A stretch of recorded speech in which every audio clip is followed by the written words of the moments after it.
Hey all, it's tech commerce वाला। Welcome you all in the GitHub one shot video. आपको याद होगा पहला पार्ट मैंने बनाया था गिटहब का, इसमें मैंने आपको सब कुछ एक्सप्लेन किया था और ये वीडियो काफी लंबी हो गई थी, 26 मिनट की हो गई थी। इसलिए मैंने कहा था कि मैं सेकंड पार्ट बाद में डालूंगा, देखते हैं कि फर्स्ट पार्ट कितने लोग देखते हैं। तो यार इसका जो एवरेज ड्यूरेशन है वो भी काफी अच्छी है। काफी लोगों ने वीडियो को एंड तक देखा है, काफी लोगों ने कमेंट में कहा है कि भैया मैंने एंड तक देखा है, सेकंड पार्ट कब तक आएगा। तो मैं हर ऑडियंस की अपनी वैल्यू करता हूँ। तो चलिए आपको आज सेकंड पार्ट प्रोवाइड करते हैं। बस उससे पहले दो रिक्वेस्ट है यार। पहली ये कि फर्स्ट पार्ट को देख लेना, मतलब ये मेरे हिसाब से one of the best video है यूट्यूब पे। सारी चीजें मैंने एक्सप्लेन करी हैं, एक एक चीज को मतलब एकदम बेसिक से एक्सप्लेन किया है। और आई डोंट थिंक सो किसी ने भी तुम्हें हैक्टोरफेस्ट देना हो, तुम्हें किसी ओपन सोर्स कंट्रीब्यूशन को बस समझना हो, तो मैंने तुमको दोनों तरीके बताए कंट्रीब्यूट करने के। और यार मुझे नहीं लगता दोनों तरीके किसी ने बताए हैं कि आप टर्मिनल से कैसे कंट्रीब्यूट कर सकते हैं, लोकल से स्टेजिंग एरिया पूरा प्रोसेस, और आप डायरेक्टली कैसे कंट्रीब्यूट कर सकते हैं। दोनों इस वीडियो में है, प्लीज जाके देख लेना। सेकेंड, फॉर्किंग, क्लोनिंग सब कुछ है। आज वीडियो हम लोग बात करेंगे ब्रांचिंग, मर्जिंग और गिट इग्नोर के बारे में, जो चीजें बच गई थी इस पर्टिकुलर वीडियो में। तो यार प्लीज वीडियो को देख लेना और पसंद आया तो वीडियो को लाइक करके चैनल को सब्सक्राइब करना।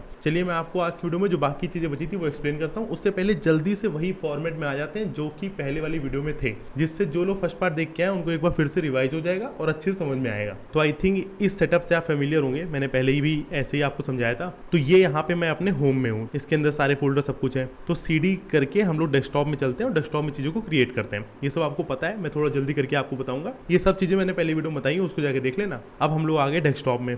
यहाँ पे आप डेस्कटॉप के अंदर एक फोल्डर क्रिएट किया था पिछली बार, अभी वो चीज़ सेम रहेगी, रोड मैप नाम का। वो यहाँ क्रिएट कर देते हैं। यहाँ पे आप देख सकते हैं। अब रोड मैप के अंदर जाना था और फिर हम लोगों को कुछ फाइल्स क्रिएट करनी थी। तो मैं टच कमांड का यूज़ किया था मैंने पिछली बार भी। ऐसे मैं 3 फाइल क्रिएट करता हूँ, 3 डिफरेंट टेक्स्ट टैग के रोड मैप के लिए। ऐसे आप समझ सकते हैं, क्लाउड का हो गया, वेब का हो गया, और तीसरा आपका मानिए ब्लॉकचेन हो गया। या ब्लॉकचेन पिछली बार मैंने लिया था, छोटा ले लेते हैं कोई, AI का, ठीक है। ये तीनों फाइल अपनी हो गई। अब क्या इन तीनों फाइल के अंदर कोड लिखना था, मतलब कुछ कंटेंट लिखना था, कुछ टेस्ट लिखना था। तो मैंने ओपन कमांड का इस्तेमाल करके फाइल को ओपन किया था और फिर सेव कर दिया था। कैसे मैं आपको बताता हूँ। जैसे मैंने क्लाउड TST की फाइल ओपन करी, फिर इसके अंदर मैंने लिखा था hey this is the road map for cloud, फिर इसको सेव कर दिया था कमांड S से। आप कंट्रोल S से कर सकते हैं। ऐसे बाकियों का भी किया था। आप ओपन की जगह कोड कमांड का भी यूज कर सकते हैं। अब मैं तीनों फाइल में यही चीज लिख देता हूँ, डन, ठीक है। तीनों में मैंने कोड लिख दिया है, मतलब टेस्ट लिख दिया है। आप चाहें तो देख सकते हैं जाके, ठीक है। उसके बाद क्या किया था हम लोगों ने, जो मेन फोल्डर होता है, मेन डायरेक्टरी होती है जो कि रोड मैप है, यहाँ पे हम लोग गिट को इनिशियलाइज करते हैं। तो गिट को इनिशियलाइज करने के लिए गिट इनिट का यूज किया था पिछली बार भी। उसके बाद गिट स्टेटस कमांड से देख सकते हो, तो ये तीनों फाइलें जो अनट्रैक्ड हैं, अब इनको ट्रैक करना है, मतलब स्टेजिंग एरिया में भेजना है। कैसे भेजते हैं, गिट ऐड, और अगर तीनों फाइलों को साथ में भेजना है तो डॉट लगा के तीनों को भेज सकते हो। गिट स्टेटस में देख लेना, अब ये ट्रैक्ड हो गई है। उसके बाद इनको आगे लोकल रिपोजिटरी भेजना होता था, तो उसके लिए क्या करते थे, गिट कमिट कमांड का यूज करते थे और फिर एक मैसेज लिख देते थे उस बंदे के लिए जो हम लोग के कोड को देखे तो उसे समझ में आ जाए मैंने किया क्या है। तो यहाँ पे मैं लिख देता हूँ एडेड ऑल द 3 फाइल्स और फिर एंटर दबा दिया। ये हो गया, यहाँ तक पूरा काम हो गया। तो ये सब मैंने आपको पहले एक्सप्लेन किया था, और भी कुछ चीज़ें थी इंपॉर्टेंट, वो वीडियो को जाके देख लेना। मैं मेन फंडा आपको समझा रहा हूँ। फिर इसके बाद हम लोग ये लोकल रिपोजिटरी से रिमोट रिपोजिटरी लेके जाते थे। ऑथेंटिकेट कैसे करते हैं, फ्लैग का क्या काम होता है, ये सब मैंने एक्सप्लेन किया था। जल्दी से कर देता हूँ। तो अगर रिमोट रिपोजिटरी में भेजना है ये लोकल वाली सारी चीज़ों को, तो उसके लिए एक रिमोट रिपोजिटरी होनी चाहिए। तो चलिए क्रिएट करते हैं। तो ये मेरा गिटहब का अकाउंट है, जैसे आपको पता है। तो रोड मैप वाला ये था पिछली बार। इस बार एक को नया क्रिएट कर लेते हैं। न्यू में जाते हैं रिपोजिटरी के लिए, और रिपोजिटरी का नाम मैं रख देता हूँ सेकेंड पार्ट, ठीक है। Second part road map, done. बाकी ये पब्लिक थी, ये सब एक्सप्लेन किया था, डिस्क्रिप्शन आप दे सकते हैं। और बस यहाँ पे क्रिएट रिपोजिटरी पर क्लिक कर देना, रिपोजिटरी आपकी क्रिएट हो जाएगी। और फिर हम लोग इस कमांड का यूज़ करते हैं। क्यों करते हैं, किस लिए करते हैं, ये सब मैंने आपको पिछली वीडियो में एक्सप्लेन किया था। तो इस कमांड को कॉपी करना और यहाँ पे पेस्ट करना, एंटर करना। रिमोट सेटअप कर दिया आपने। फिर एक और कमांड का यूज़ करते हैं, टोकन यूज़ होता है। ये मैंने आपको पहले एक्सप्लेन किया था। पहले के टाइम पे हम लोग ईमेल और पासवर्ड यूज़ करते थे गिटहब से साइन इन करने के लिए, ऑथेंटिकेट करने के लिए। अब हम लोग अपने अकाउंट का टोकन यूज़ करते हैं। तो भाई टोकन के लिए हम लोग अपने अकाउंट में जाते हैं, फिर सेटिंग में जाते हैं। उसके बाद नीचे डेवलपर सेटिंग में जाना। मेरा एक टोकन पहले से क्रिएटेड है तो मैं उसको यूज़ कर सकता हूँ। पर्सनल एक्सेस टोकन में टोकन क्लासिंग में जाना। मेरे केस में ये क्रिएटेड है तो मैं इसको यूज़ कर लूँगा। बाकी आप चाहें तो मैं इसको डिलीट कर देता हूँ, आपके लिए नया क्रिएट करता हूँ। डिलीट कर देना इस टोकन को, और फिर जनरेट न्यू टोकन में जनरेट न्यू टोकन क्लासिक, और यहाँ पे नया टोकन क्रिएट करेंगे, इससे ऑथेंटिकेट करेंगे। तो सेकेंड पार्ट टोकन ये नाम मैंने दे दिया है और उसको सारे एक्सेस दे देना। क्यों सारे एक्सेस देते हैं मैंने आपको एक्सप्लेन किया था। मेन फंडा यही है कि बाद में फिर हर छोटी छोटी चीज़ के लिए एक्सेस की कमी नहीं महसूस होती है, क्योंकि अभी तो एकदम बेसिक चीज़ कर रहे हैं, ऐसे बहुत अच्छी अच्छी चीज़ें करते हैं बंदे गिटहब पे। तो उसके लिए अगर सारे एक्सेस दे दो तुम्हारे टोकन को, तो हर बार आके बार बार एक्सेस ऐड नहीं करना पड़ता है। कंप्लीट एक्सेस दे दिया है, जनरेट टोकन पे जाना। अब ये टोकन को मैंने कॉपी किया और यहाँ पे नोट पैड में, पिछली बार मैंने आपको बताया था ये कमांड हम लोग यूज़ करते हैं। पिछली वीडियो का ये अभी तक लिखा हुआ है, मैंने कुछ चेंज नहीं किया। तो यहाँ पे ये कमांड था, इसमें जो पिछला टोकन था उस टोकन को मैं हटा देता हूँ यहाँ तक, और उसको हटा के अपना वाला जो है उसको पेस्ट कर देता हूँ। और बाकी यहाँ पे यूज़र का नाम और फिर उसके बाद रिपोजिटरी का नाम। तो अब थोड़ा सा रिपोजिटरी का नाम चेंज हो गया है, जो कि आप यहाँ से, यूज़र का नाम तो सेम ही है, रिपोजिटरी का नाम बस ऐसे कॉपी कर लेना और यहाँ लास्ट में इसको रिमूव करके पेस्ट कर देना बस। अब ये जो पूरी चीज़ है इसको कॉपी करना, इस पूरे कमांड को यहाँ पे पेस्ट करके इंटर करना। उसके बाद ये जो है गेट पुश ओरिजिन मेन, ये कमांड हम लोग यूज़ करते हैं पुश करने के लिए। यू का काम होता है लोकल और रिमोट से एक तरह से सिंकअप करने का, ऑथेंटिकेट करने का, और फिर इंटर दबाना। तो ये पूरा पुश हो गया है, ये सब मैंने आपको पहले करके दिखाया था। अब अगर यहाँ पे चलोगे, इसको रिफ्रेश करोगे तो तीनों फाइल्स तुम्हारी यहाँ पे आ गई होंगी। ये AI test, cloud test, web test. AI test में जाओगे तो वही टेस्ट लिखा है जो मैंने लिखा था, क्लाउड टेस्ट में भी सेम। ये सब पूरा फंडा आई होप आप समझ गए, ठीक है। और एक ही कमिट था जो कि था added all the 3 files, done, ये काम हो गया। अब यही चीज़ को अच्छे से एक्सप्लेन करके फर्स्ट वीडियो में दिखाया था। उसके बाद क्लोनिंग, फॉर्किंग और बाकी सारी चीज़ें, मतलब बहुत ही अच्छी इंफॉर्मेटिव वीडियो है, वो जरूर देख लेना भाई। अब आगे बात करते हैं हम लोग, पहले समझते हैं गिट इग्नोर को। तो यार गिट इग्नोर का फंडा ये होता है इग्नोर करने के लिए। क्या इग्नोर करने के लिए? ऐसे मानो तुमने कोई प्रोजेक्ट क्रिएट किया और उस प्रोजेक्ट में एक कोई फाइल है, secrets.txt नाम रख लेते हैं, सीक्रेट नाम है उस पर्टिकुलर फाइल का, और उस TST फाइल में तुम्हारी API कीज हैं, तुम्हारा पासवर्ड है, तुम्हारी एक्सेस कीज है। तो तुम नहीं चाहोगे कि वो वाली फाइल भी तुम्हारी पुश होके यहाँ पे आ जाए गिटहब पे और तुम्हारी पब्लिक रिपोजिटरी में शो हो। अगर वो शो होने लगेगी तो किसी अगर हैकर के हाथ वो लग गई, मतलब इंडिविजुअल बंदे को कोई नुकसान नहीं होता है। हम लोग का अगर प्रोजेक्ट में किसी को हाथ भी लग जाए तो इतना कुछ नुकसान नहीं होगा, बट कंपनी में काफ़ी नुकसान हो जाता है। काफ़ी ऐसे केसेस थे कि अगर AWS की किसी हैकर के हाथ लग गई तो पूरा AWS का अकाउंट क्लीन हो गया। डेटा की वैल्यू होती है, प्लस पैसे भी काफ़ी क्लीन अप हो जाते हैं, उसका अलग फंडा होता है। बट मेन चीज़ ये है, तो इसके लिए हम लोग गिट इग्नोर का यूज़ करते हैं। .git ignore एक फाइल होती है गिटहब में, गिट में। अभी कैसे क्रिएट करते हैं मैं आपको बताऊंगा। उसमें हम लोग उस फाइल का नाम देते हैं जो हम लोग चाहते हैं कि वो इग्नोर हो जाए दुनिया से। मतलब कि जब मेरी नॉर्मल फाइल्स को पुश किया जाए गिटहब पर, यहाँ पे गिटहब पे मेरी रिपोजिटरी में, तो वो जो फाइल है वो पुश ना हो, वो दुनिया को ना दिखे। तो इसलिए हम लोग गिट इग्नोर का यूज़ करते हैं। कैसे क्या, ये मैं आपको एक्सप्लेन करता हूँ। यहाँ पे मानो रोड मैप में है, ठीक है। तो एक काम करते हैं, वापस चलते हैं डेस्कटॉप में। अब मैं डेस्कटॉप के अंदर आ गया। अब एक फोल्डर क्रिएट करते हैं, इग्नोर नाम का फोल्डर क्रिएट कर देते हैं, ठीक है। या तो इग्नोर सही नहीं रहेगा, थोड़ा अच्छा नाम रखते हैं, फाइल्स नाम रख देता हूँ, ठीक है। कुछ नाम ध्यान नहीं आ रहा है, तो फाइल्स नाम का एक फोल्डर मैंने क्रिएट किया। ओ सॉरी, मैं CD फाइल्स में कर रहा था। पहले मुझे फाइल्स को क्रिएट करना पड़ेगा और फिर मैं फाइल्स के अंदर जा पाऊंगा। यहाँ फाइल्स क्रिएट हो गई, अब मैं फाइल्स के अंदर आ गया। फाइल्स के अंदर मानो नॉर्मली मैं 2-3 फाइल क्रिएट कर देता हूँ, A.txt, B.txt, जल्दी से कर रहा हूँ। ये 3 फाइल मैंने क्रिएट कर दी, ठीक।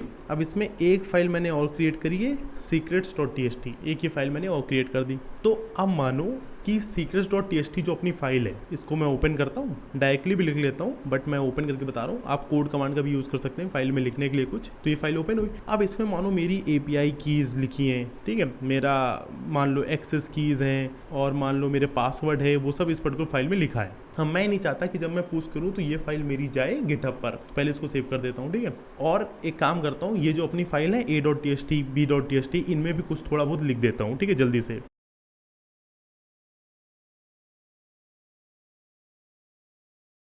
अब मैंने सबके अंदर कुछ ना कुछ थोड़ा बहुत लिख दिया है। अब ये नया फोल्डर है, तो क्या करते हैं, इसमें भी पहले गिट इनिशियलाइज कर देते हैं। ये हो गया। इसके बाद एक बार गिट स्टेटस में मैं देख लेता हूँ चारों फाइल में कुछ ना कुछ मैंने किया है। अब मानो अगर गिट इग्नोर ना हो, तो अगर मैं गिट ऐड का यूज़ करूँगा तो ये सारी फाइल्स मेरी डायरेक्टरी से स्टेजिंग एरिया में आ जाएंगी ऐसे। अब अगर मैं गिट स्टेटस करूं तो ये चारों फाइल ट्रैक्ड होना शुरू हो गई हैं। अब अगर मैंने कमिट किया तो सीधा लोकल रिपोजिटरी, फिर सीधा पुश हो जाएंगी। तो मेरे जो secrets.txt फाइल है, इसमें जो भी मेरा कंटेंट है इंपॉर्टेंट वाला, सेंसिटिव वाला, वो पूरी दुनिया के पास एक्सपोज हो जाएगा गिटहब पे। तो इसके लिए हम लोग क्या करते हैं, पहली चीज़, अगर तुम स्टेजिंग एरिया में आ गए हो और तुम्हें वापस जाना हो वर्किंग डायरेक्टरी में, तो कैसे करते हैं वो भी मैं आपको एक्सप्लेन कर देता हूँ। उसके लिए कमांड होता है गिट रिमूव कैश्ड /r और फिर सबके लिए डॉट यूज़ करते हैं।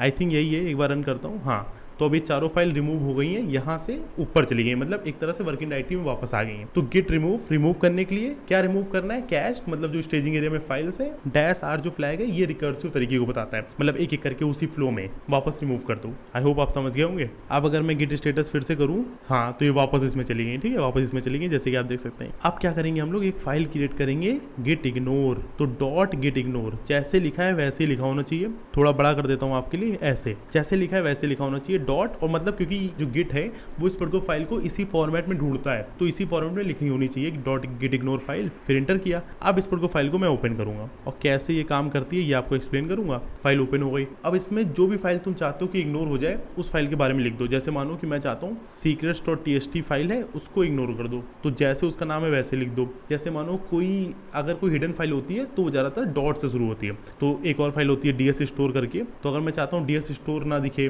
तो उसको डॉट से फाइल का नाम लिख दो। और काफ़ी बार वाइल्ड कार्ड भी यूज़ करते हैं एस्ट्रिक डॉट करके, तो अगर आप वाइल्ड कार्ड्स को भी यूज़ कर सकते हैं, कमेंट्स यूज़ कर सकते हैं, ये सारी चीज़ें। हम लोगों को बस secrets.txt फाइल को इग्नोर करना है कि वो पुश ना हो, वो ऐड ना हो, तो बस इसको सेव कर दिया। अब एक बार गिट स्टेटस करके देख लेते हैं, तो आप देख सकते हैं गिट इग्नोर में मैंने चेंज किया, वो दिख रहा है ABC दिख रहा है, बट सीक्रेट्स वाली फाइल नहीं दिख रही है। तो ये काम होता है गिट इग्नोर का, वो फाइल एक तरह से इग्नोर हो गई है, अब वो पुश नहीं होगी। तो अब अगर मैं ऐड करूं इसको आगे तो ऐसे ऐड हो गया। अब गिट स्टेटस करें हम लोग तो ये चारों फाइल ट्रैक्ड हो गई हैं, और फिर इनको अगर आगे भेजें हम लोकल रिपोजिटरी में तो कमिट मैसेज की मदद से आप ये भी कर सकते हैं, पॉज लर्निंग गिट इग्नोर ऐसे करके कुछ भी लिख दो, ठीक है, मैं आपको समझा रहा हूँ, तो ये भी हो जाएगा। तो आई होप आपको पूरा फंडा समझ में आ गया, बाद में आप पुश कर सकते हैं। आई होप आपको कॉन्सेप्ट क्लियर हो गया होगा, गिट इग्नोर का काम क्या होता है, उसको कैसे यूज़ करते हैं। और अगर आपको गिट इग्नोर देखना भी हो, जैसे नॉर्मली अगर मैं ls करूँगा तो गिट इग्नोर दिखता नहीं है, तो ls-a से आपको सारी हिडन फाइल्स दिख जाती हैं। ये सब मैंने आपको पहले एक्सप्लेन किया था। डॉट गिट भी हिडन होता है, डॉट गिट इग्नोर भी हिडन है, जो भी डॉट से शुरू होती है वो हिडन होती है। तो आई होप आप समझ गए आप गिट इग्नोर का कॉन्सेप्ट। आप समझते हैं ब्रांचिंग और मर्जिंग का आखिरी कॉन्सेप्ट है अपना। तो फाइल से पहले वापस जाता हूं मैं डेस्कटॉप में, और अब चलते हैं रोड मैप में। तो एक चीज़ तो मैंने आपको पहले एक्सप्लेन करी थी, आई होप आपको याद होगा। जैसे आप पहली बार आते हैं तो एक मेन ब्रांच क्रिएट होती है, मेन ब्रांच में सब कुछ होता है, सारी चीज़ मेन से ही मर्ज होती है। जैसे मानो कि मैंने जो भी किया अभी तक, जितने एक कमिट क्रिएट किया, 2 कमिट क्रिएट किए, कुछ भी किया, वो सारे मेन ब्रांच में हैं। अब मानो कि मैं कोई दूसरे फीचर को ऐड करना चाहता हूँ अपने प्रोजेक्ट में या अपनी वेबसाइट में, या कोई दूसरी फंक्शनैलिटी को ऐड करना चाहता हूँ जो मुझे कंफर्म नहीं है। देखो मेन ब्रांच में वो चीज़ें हैं जो एक तरह से चल रही हैं, मतलब डिप्लॉयमेंट में है, मेन ब्रांच। तो अगर हमें किसी दूसरे फीचर या दूसरी फंक्शनैलिटी पे काम करना होता है तो ये तुम्हारी मेन ब्रांच है, इसके नीचे एक दूसरी ब्रांच क्रिएट करते हैं, उसमें काम करते हैं। और अगर मुझे अब सब सही लग रहा है कि जो फंक्शनैलिटी पे मैं काम कर रहा था वो एकदम सही है, तो फिर मैं ये जो दूसरी ब्रांच है इसको मेन वाली ब्रांच से मर्ज कर देता हूँ। तब जो तुमने दूसरी ब्रांच में किया वो तुम्हें मेन ब्रांच में दिखेगा। तो ब्रांचेज ऐसी बहुत सारी होती है कंपनी में, कोई किसी ब्रांच पे काम कर रहा है, कोई किसी ब्रांच पे काम कर रहा है, तो ये मेन ब्रांच है। आप समझते हैं ब्रांचिंग और मर्जिंग। तो अभी मैं रोड मैप वाले फोल्डर में आ गया हूँ, रोड मैप वाले, और मैंने क्लियर कमांड का यूज करके सारे कमांड को हटा दिया, जो पहले मैंने रन किए थे वो सारे हटा दिए, जिससे आपको सिंपली अच्छे से समझ में आए। तो यार अब एक चीज ध्यान रखना, ये रोड मैप का फोल्डर है और इसमें 3 फाइलें हैं, ai.txt जिसमें लिखा है hey this is the AI road map, cloud.txt hey this is the road map for cloud, और वेब में उसी तरह लिखा है, ठीक, ये समझ गया। अब देखते हैं ब्रांच कैसे क्रिएट करते हैं, कैसे क्या काम करता है। तो पहले गिट ब्रांच कमांड से तुम देख सकते हो किस ब्रांच में हो तुम। अभी हम लोग मेन ब्रांच में हैं। अब अगर दूसरी ब्रांच क्रिएट करनी है, जैसे मानो BCW ब्रांच का नाम है, बीटेक कॉमर्स वाला, ये क्रिएट करते हैं, तो गिट ब्रांच कमांड से आप दूसरी ब्रांच का नाम डाल सकते हैं और फिर इंटर, ब्रांच आपकी क्रिएट हो गई। और अगर आप देखना चाहें तो जैसे कि आप देख सकते हैं, ठीक है। अभी हम लोग मेन ब्रांच में, जिसके सामने एस्ट्रिक बन के आता है, उस ब्रांच के अंदर अभी हम लोग हैं। अब अगर मानो तुम्हें दूसरी ब्रांच में जाना हो तो हम लोग यूज करेंगे, पहले ये चीज ध्यान रखना, AI में ये लिखा है, क्लाउड में ये, वेब में ये, ठीक। अब हम लोग दूसरी ब्रांच में चलते हैं, गिट चेकआउट कमांड से गिट चेकआउट BCW। अब हम लोग आ गए BCW में, ठीक। अब मैं एक काम करूंगा, इस पर्टिकुलर ब्रांच में किसी फाइल के साथ कुछ छेड़छाड़ करता हूं। जैसे ai.txt फाइल मैंने ओपन करी और इसमें जो कंटेंट है उसको चेंज करते हैं, hey this is the biology, spelling गलत है यार, छोड़ो उसको, रोड मैप लिख दिया मैंने, ठीक है, और फिर इसको सेव कर दिया, डन। अब यहाँ तुम देखोगे तो AI में यही लिख के आ गया। और अगर मैं गिट स्टेटस करके दिखाऊं तो इस फाइल के साथ चेंजेस हुए हैं, और गिट ऐड करके इसको स्टेजिंग एरिया में भेज सकता हूँ, जो कि मैंने कर दिया। अब अगर मैं चेकआउट करूँ, या तो एक काम करता हूँ, पहले कमिट भी कर देता हूँ, पहले मैं कमिट कर देता हूँ, मैसेज लिख देता हूँ, अपडेटेड दी AI फाइल, इंटर दबा दिया, ये चेंजेस हो गए सारे। अब क्या करता हूँ मैं, अभी तक मैं किस में था, BCW में। अब एक काम करता हूँ, चेकआउट करता हूँ मेन में। अब जैसे मैं मेन में जाऊंगा, तुमने ध्यान दिया तुरंत AI का टेस्ट भी यहाँ चेंज हो गया। मैंने यहाँ लिखा था hey this is the biology road map, अब यहाँ हो गया hey this is the AI road map. तो मेन ब्रांच को पता ही नहीं है काम क्या चल रहा है। इसीलिए अगर कोई दूसरी फंक्शनलिटी पे कोई बंदा कंपनी में काम करता है तो नई ब्रांच बनाता है, उस ब्रांच में वो काम करता है। जब वो चीजें सही से काम करने लगती हैं, चलने लगती हैं, फिर उनको मेन में मर्ज करता है। कैसे मर्ज करता है मैं आपको दिखाऊंगा, बट ऐसे काम चलता है। मेन को कुछ पता ही नहीं है वहाँ क्या चल रहा है, वो दूसरी ब्रांच है, एक तरह से दूसरी दुनिया है, ठीक है। और अगर मैं यहाँ पे गिट लॉग में जाऊँ, गिट लॉग में जाके आपको कमिट का हैश दिखता है। आपको याद होगा ये एक तरह से एक नंबर होता है यूनिक हर पर्टिकुलर कमिट का, और हम लोगों ने यहाँ पे बस एक कमिट किया है, एडेड ऑल द 3 फाइल्स। और यहीं अगर मैं वापस चलूँ BCW में और यहाँ गिट लॉग में जाऊँ तो एडेड ऑल द 3 फाइल्स यहाँ दिख रहा है, ओरिजिन मेन का है, और ये है updated the AI file head BCW। मतलब ये कमिट एक स्टेप आगे है BCW में, मतलब BCW ब्रांच में कमिट हुआ है, सिंपल चीज। और ये मेन में नहीं दिख रहा था क्योंकि मेन को भी पता ही नहीं है उस वहां पे क्या हो रहा है, वो अलग दुनिया है उसके लिए। ये मैंने कमिट कर दिया। तो अब मैं जो अपनी सेकंड ब्रांच है BCW, उसको एक तरह से मर्ज करना चाहता हूँ मेन ब्रांच के साथ। तो जब मर्ज कर देंगे तब तुम्हें सारी चीज दिखेंगी। जैसे मानो कि अभी अगर मैं यहाँ पे जाऊँ गिट चेकआउट मेन पे और मैं गिट लॉग कर रहा था तो तुम्हें बस एक गिट लॉग दिख रहा था यहाँ पे मेन वाले में, ठीक। अब अगर मैं मर्ज कर दूँ तो मर्ज करने के लिए हमेशा मेन ब्रांच में होना जरूरी है। मैं मेन में हूँ, तुम चाहो तो देख सकते हो मैं मेन में हूँ। तो मर्ज के लिए गिट मर्ज और फिर उस पर्टिकुलर ब्रांच का नाम इंटर कर दिया, ये मर्ज हो गया। अब यहाँ पे नॉर्मली मैं मेन में हूँ तब भी यही कंटेंट लिख के आ गया जो दूसरी वाली ब्रांच में मैंने लिखा था। दूसरी वाली ब्रांच में BCW ब्रांच में मैंने ये चीज लिखी थी, ये कंटेंट लिखा था AI वाली फाइल में। अब यही लिख के आएगा जब मैं मेन में रहूंगा तब भी। अभी मैं मेन में ही हूँ, आप देख सकते हैं अभी मैं मेन में ही हूँ, बट सब कुछ हो गया है। अब अगर मैं गिट लॉग में जाऊँ तो सारी चीजें तुम्हें एक साथ दिख जाएंगी कि पहले तुमने एडिट किया 3 फाइल्स को मेन वाले में, मेन वाली ब्रांच में, फिर तुमने BCW ब्रांच में अपडेट कर दिया उसको। तो ऐसे तुम्हें सारी चीज देखने को मिल जाती मेन ब्रांच में जब दोनों ब्रांच मर्ज हो गई हो तो आई होप आप समझ गए होंगे ब्रांचिंग का पूरा फंडा। आप अगर चाहो तो ये भी काम करके देख सकते हैं कि गिट पुश कर देते हैं इसको ओरिजिन में, गिट पुश ओरिजिन मेन, और फिर फ्लैग यू हम लोग यूज करते हैं, ये पुश हो जाएगा ये। अब यहाँ पे अपने में चलते हैं, इसको रिफ्रेश करते हैं। तो AI.txt में पहले क्या था, ये 2-4 मिनट पहले इसमें चेंज हुआ है। पहले था अपना वो AI का रोड मैप है, अब ये बायोलॉजी यहाँ भी हो गया। और अगर तुम देखोगे तो पहले अपने पास एक कमिट था, अब 2 कमिट हो चुके हैं, ये भी आप देख सकते हैं। मैंने एक तरह से एक तुमको लेयर बताई, ठीक है। गिटहब में और भी काफ़ी चीज़ें एडवांस वाली, बट ये बेसिक वाली सारी मैंने कवर कर दी। ये दोनों पार्ट में जो वीडियोस की ये दोनों पार्ट्स है, पहले वाले में ऑलमोस्ट सब कुछ है, दूसरे वाली आज की वीडियो में अपना पूरा समरी है पहले वाले की, और एक तरीके से आखिरी जो 2 कॉन्सेप्ट बचे थे वो भी मैंने आपको एक्सप्लेन कर दिया। तो ये अपने AWS कोर्स की सेकंड वीडियो है। गिटहब पहले मैंने कंप्लीट कर दिया। अब थोड़े लाइनेक्स के कमांड है वो मैं आपको करवा देता हूँ, जो बेसिक वाले होते हैं, जो आपको पता होने चाहिए। या तो फिर मैं डायरेक्टली AWS शुरू करता हूँ, फिर मैं AWS का कंप्लीट कोर्स लाऊंगा, फिर उसके बाद GCP का आएगा। बहुत चीज़ें आने वाली हैं। प्लीज़ चैनल को सब्सक्राइब करके रखना, वीडियो को लाइक करना। मिलते हैं ऐसे नेक्स्ट वीडियो में, तब तक के लिए चलते हैं।